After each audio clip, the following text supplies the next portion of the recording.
If you're turning 65 soon, this is one of the most important videos that you'll watch, because if you set your Medicare up the wrong way, or if you wait too long to do it, you could have penalties that never go away. You could get a plan where your favorite doctor isn't covered, or you could end up paying thousands more for your health care than you really need to. But don't worry, this doesn't have to be so complicated. I am going to walk you through a simple 5-step checklist that will make sure you're fully prepared and fully protected before you turn 65. The first step to setting up your Medicare properly is to understand what original Medicare actually covers and what it doesn't. A lot of people think Medicare takes care of everything, but it doesn't. Original Medicare, called Part A and Part B together, that helps with hospital stays and doctor's visits and certain outpatient services, but it only covers about 80% of your medical bills. That means that you are responsible for the other 20% every time that you use it. So let's say that you need an MRI that costs $4,000. Medicare will pay 20%, which covers $3,200, which means that you are on the hook for the rest. So that's $800 out of pocket. And here's the scariest part about it.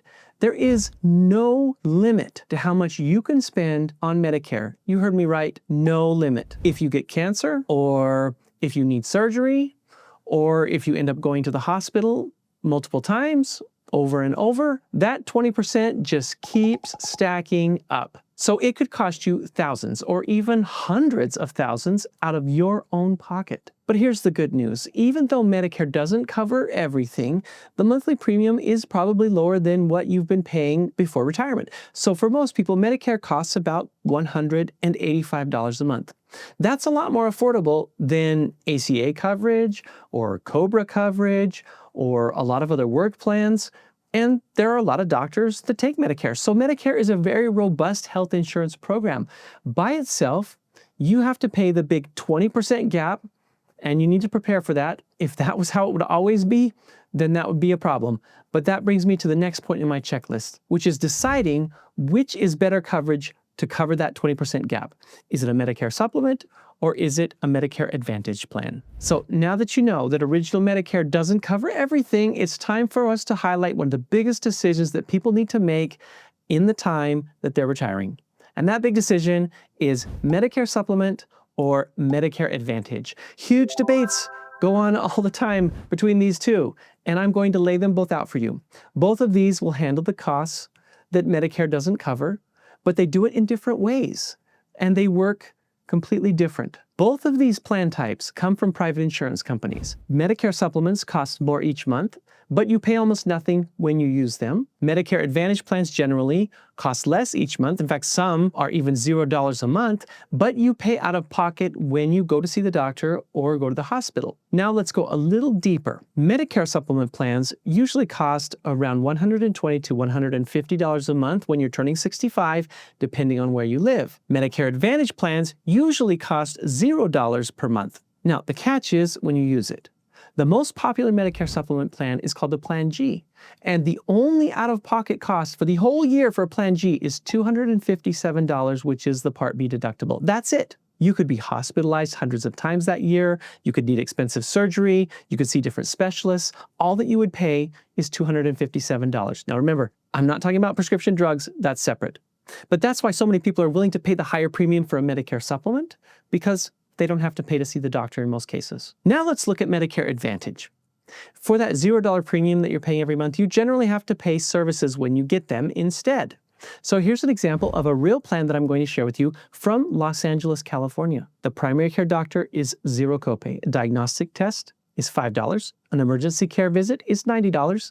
And an ambulance is $155. So if you visit your primary care doctor, you don't have to pay anything, while a diagnostic test only costs $15. But if you need emergency care, you'll have to pay a $90 copay. And if you need an ambulance, then it's that $155. So it's pay as you go. But there's a safety net, which might be familiar to you because you probably have that in your current insurance, and it's called the out-of-pocket maximum.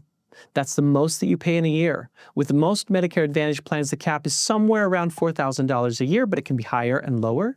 And this means that once you have spent $4,000 out of pocket, the plan will cover you and you won't have to pay for any more services for the rest of the year. So that's the main difference between Medicare Advantage and Medicare Supplement. Supplement, you pay more every month, but you pay less when you need care. With Medicare Advantage, you pay less every month, but you probably pay more when you use it. Now keep in mind that this is just a very brief overview of the costs with these two types of plans to give you an idea of what they are and how they work. There's a lot more differences to unpack, so I highly recommend that you check out my in-depth comparison between these two plans that's linked in the description below. But for now, once you have an idea of which plan suits you best, then the question is, which one should you choose? How do you avoid penalties? Now, number 3, if you don't enroll in time, you'll have to pay an extra 10, 15, even 100% more, and that penalty never goes away. So you'll want to listen to this closely. But before I get into the penalties, I just want to jump in here and say, if this video is helpful, then please hit a like button. It helps this video to reach more people who need this information. And don't forget to subscribe because we have great videos all the time that explain Medicare and other things that you need to know when you're retiring. All right, let's get back to this really important topic. You can first enroll in Medicare 3 months before your 65th birthday. This is known as your initial enrollment period. And it runs 3 months before your birthday, it runs your birth month, and then it runs for 3 months after your birthday. So if your birthday is on June 23rd, your initial enrollment period runs from March 1st, and it ends on September 30th. Of course, you don't want to enroll on September 30th. You want to have coverage when you're turning 65.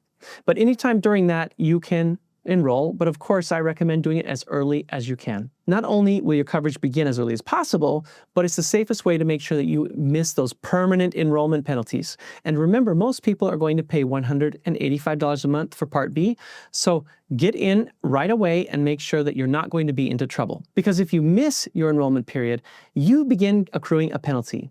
And it is 10% for every year that you delayed your Part B. So that's $18.50 a year right now, but it'll be more later because the price goes up and that penalty will never go away. So some people just end up throwing money down the drain because they miss their Part B enrollment window. And that's really what you should avoid and make sure you don't do, because there are other penalties too, like the Part D penalty, which is your prescription drug coverage. It also has a late enrollment penalty, and that one is roughly 36 cents for every month that you delay, which again doesn't sound like that much, but it's a permanent penalty. And if you delay that, the longer you delay, the bigger the penalty gets, and it's going to last for your whole lifetime, and it grows, because right now it's 36 cents.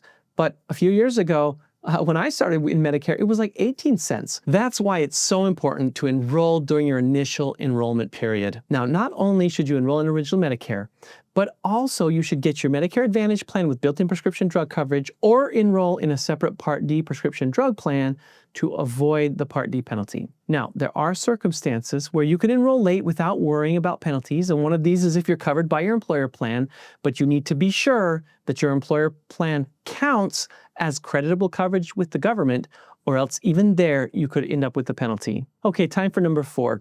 If you're planning to work past the age of 65, one big decision that you have to make is whether you're going to keep your work insurance or switch to Medicare. So you need to get your work insurance details and compare them side by side with Medicare and with the Medicare plans that are available to you to make sure that you are making the right decision about keeping or dropping that coverage. So here are some things you're going to want to compare. You're going to want to compare how much it costs monthly. You're going to want to compare how much it costs when you use the plan. You want to see which services are covered by the plan, which doctors accept the plan, and if the plan has extra benefits like dental, vision, gym membership, etc. For instance, we know that Medicare Part B costs $185 a month for most people. So let's say that your current plan with your employer is only $150 a month. Well, okay, on a monthly basis, that sounds pretty similar, although it's more affordable to stay with your group plan. But remember, original Medicare doesn't cover your prescription drugs, dental care, hearing aids, and other perks. If your employer plan already has all of that, then maybe you should consider staying with that. Here's another big consideration. If your work insurance covers your spouse, your children, or dependents, then that's a very strong reason for you to stay with that insurance instead of switching to Medicare, because as comprehensive as Medicare coverage is, it only covers you. It doesn't cover your husband or your wife or your children. If a lot of people are retiring and have children under the age of 26 and they're still covered. So think really hard about this, because you could be throwing money away unnecessarily if you make the wrong choice, but you may need to stay with your employer plan to cover your children, your wife, your dependents, etc. We have often seen that the better choice in a lot of cases is to go to Medicare instead of staying with your group plan, but that's not always the case. Now, another situation with group plans that some people aren't aware of is that if your employer has fewer than 20 employees, you don't have a choice. 20 or more employees, you do. 19 or fewer, you don't. Your only choice is to enroll in Medicare because Medicare is primary for small groups and for small employers. And if your employer has less than 19 employees, you could be on the hook for late enrollment penalties and other things that we just talked about. So you have to enroll if you're with a small employer. Now, the same goes if you're self-employed. If you have Affordable Care Act coverage or COBRA coverage, you have to move to Medicare. You can't keep those things when you're eligible for Medicare. Now, if you choose to go with your work insurance instead of Medicare, then please, before you do that, watch the video I made of potential mistakes you could make in doing this. It's very, very important, and I'll leave a link to it here and have it right after this video. But if you're switching to Medicare, then there's one last step you need to take before you turn 65. The last step you need to take is look at the actual plans in your area and decide which one to enroll in once you get Medicare. Once you know what original Medicare is and the differences between Medicare Advantage and Medicare supplements, it's time to look at the exact plan that you want to enroll in. So I'm going to show you one way that you can do this. As I do this, I want to also make you aware that what I show you here is available to you at any time, but it's not the complete look at what you need to decide. And I'll explain that as we go. You really should consider getting the help of a licensed insurance professional, like an insurance agent that works with Medicare plans, to be sure that you're making the right decision. But I'm going to show you how on Medicare.gov you can look at many of the options that are available to you. Okay, this is Medicare.gov. I'm sure that you have seen it. What I'm going to show you is how the plan finder works on Medicare.gov. So you go down until you see Find Health and Drug Plans and click Find Plans Now. From here, you are going to put in your zip code. We're going to use a zip code of 90210. Why not? I mean, Beverly Hills, baby. So as this loads here, let's go down to the zip code and we'll put in 90210. My favorite zip code from the 80s, 90210. And we're going to continue. Now, it's going to ask you, do you want Medicare Advantage plans, prescription drug plans? We're going to look at Medicare Advantage plans and hit Find Plans. This will show us the Medicare Advantage plans that are available in Hollywood. Now it asks, do you get help with your drug costs, etc.? We're going to say at this time, no, I don't. This would be for people who have Medicaid or some sort of extra help. Then it asks, do you want to enter your drugs to get drug costs? Normally, I would say yes, because it's very, very important to figure out which plan covers your medications. But for this, we're just going to get to the end to see how many plans are available in Beverly Hills and to get an idea of what they look like. So we're going to say no this time. But normally you would put in your medications and you would also put in your pharmacies before you get to here. Now, in this location, 73 plans. How on earth are you going to decide which of the 73 plans are available to you? And guess what? This isn't even all of the plans. This is the 73 of the normal plans. So you can see, it starts listing the plans. There's 2 plans from Scan, 3 plans from Scan, 1 from Kaiser Permanente, another one from Scan. As we go down, you're going to see every insurance company that you've ever heard of, Aetna, United Healthcare, Humana, Scan, etc. Many, many insurance companies, and there are so many plans available. Well, the interesting thing to me is that this is not even all the plans that are available. So if we go to View Filters over here, I am going to expand this out and move down to the bottom and say, I have chronic condition, I have Medicare and Medicaid, or I need long-term care. So I can add all of these different plans in and hit Apply Filters. And this will give me a true picture of how many plans are actually available in this area. And as this loads, anybody want to take a guess? It is a lot of plans in Los Angeles. In fact, 118 Medicare Advantage plans available. This can be extremely overwhelming. 118 plans. By the way, this is not a full, complete list. This is just Medicare Advantage plans.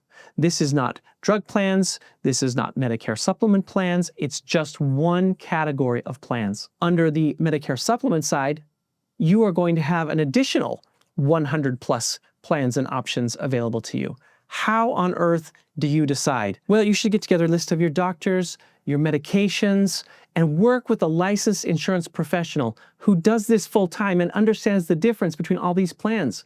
For example, our team here at PlanFit trains on every one of these insurance companies and does hours and hours of retraining every year just to understand all the options, to know how to look for all the doctors, to recommend the right thing based on prescriptions, etc.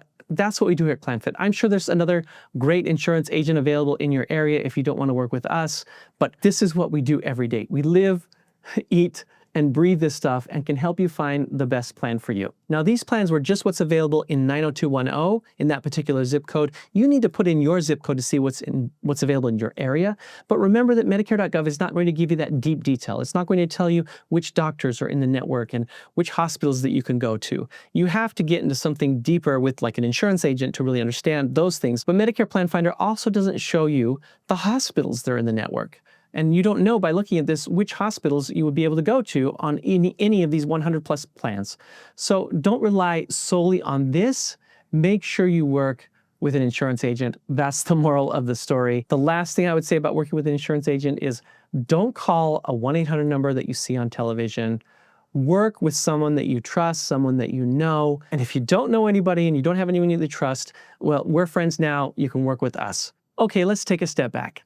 You can really only choose a plan once you decide whether you're going with a Medicare supplement or a Medicare Advantage. Again, arguably the biggest Medicare decision that you have to make when you're approaching age 65 is which of these two options you're going to go with. Because if you don't decide now, you'll find out that switching plans later can be difficult or even impossible. So for a more in-depth look at these two plan options, about their strengths and their weaknesses, check out this video next.